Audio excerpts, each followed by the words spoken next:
हज़रत अली से पूछा गया, अली वो कौन सी आदतें हैं जो इंसान के दिमाग को कमज़ोर करती है? तो हज़रत अली ने फरमाया, शख्स जो इंसान उन 4 आदतों को अपनाता है इसका दिमाग कमज़ोर होता जाता है। हज़रत अली ने फरमाया, पहली आदत बार बार तेज़ आवाज़ें सुनता हो या बार बार ज़ोर ज़ोर से बात करता हो। हज़रत अली ने फरमाया, दूसरी आदत कि वो हर थोड़ी देर के बाद खाना खाता हो। जो इंसान ज़्यादा खाना खाता है तो इसका दिमाग कमज़ोर होने लगता है। हज़रत अली ने फरमाया, तीसरी आदत एक जगह बैठे रहना है। जो इंसान जिस्मानी काम नहीं करता, सारा दिन लेटे रहता है, बैठे रहता है, तो यूं इसका दिमाग कमज़ोर होता जाता है।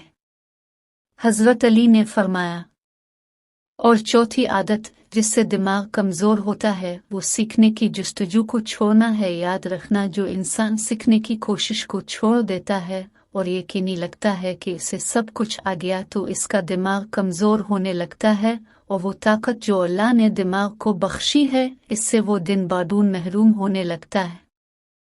हज़रत अली ने फरमाया, ए शख्स, अगर अपने दिमाग को तेज़ बनाना चाहते हो और ये चाहते हो कि तुम्हारे दिमाग की सलाहियतें बेहतर से बेहतर होने लगे, तो उन 4 आदतों से दूर रहना। अल्लाह ताला तुम्हारे दिमाग को तेज़ और हर बीमारी से दूर रखेगा। हज़रत अली ने फरमाया, एक दूसरे को दुआओं में आदर खा करो। हो सकता है किसी का बहुत बड़ा काम तुम्हारी छोटी सी दुआ का मोहताज हो।